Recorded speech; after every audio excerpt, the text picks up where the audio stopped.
2.5. The illustration below is a schematic representation of energy flow. Energy flow diagram. Okay, we have gross energy, which is 1000 kilojoules. Okay, then here we have the digestible energy, here we have the metabolic energy, and here we have the net energy. Net energy is the energy that will be used for maintenance and production. Okay, production or growth, yeah, production, growth, yeah, that's function D. So gross energy, I agree, it is 1000 kilojoules. So there is energy that is going to be lost, and that energy is going to be lost through phases, okay, to give us the digestible energy.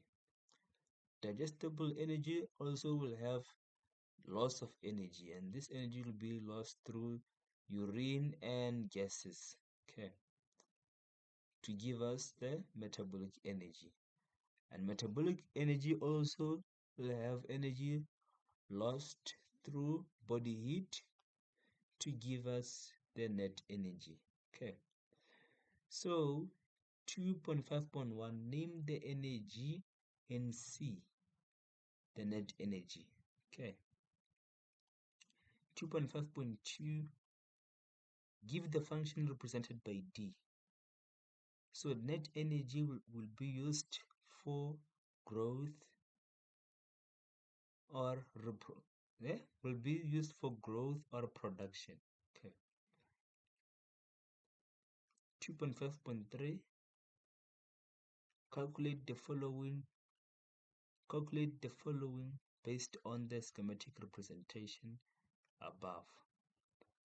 The energy in A, which is the digestible energy. Okay, so to find the digestible energy, we have to take the gross energy, which is the potential energy in a feed, and we minus the phases, energy lost through phases, then we'll get the digestible energy.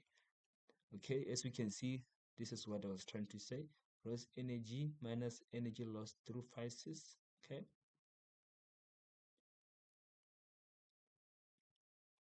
that's 1000 kilojoules minus 150. This is 150. 150, that's energy lost through phases. Okay, 1000 kilojoules minus 150 kilojoules gives us 850 kilojoules. Okay, B, the amount of energy lost in B, the amount of energy lost here, the amount of energy lost through body heat. Okay, so I want to we had 800 kilojoules, then there was energy lost through body heat. We don't know the numerical value for the energy that is lost through body heat. Then we have the net energy. Okay, so that means that we can use the net energy, then we can go back.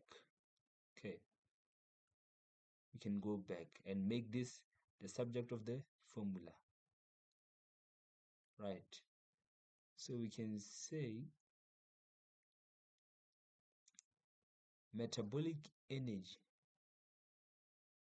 So we can say heat production is equal to metabolic energy, which is this one, yeah, minus the net energy, which is this one. Okay, so metabolic energy is 800 kilojoules minus 550 kilojoules. Okay, it gives us 250 kilojoules. That means our heat produced, that's 250 kilojoules. Okay, 2.5.4, state two aims of calculating the energy value of a feed. Why are we calculating the energy value of a feed? Okay, to determine the feeding standards. Okay, to determine the feeding standards, B, to determine the ration formulation. To determine the ration formulation, to determine the feeding standards. Okay.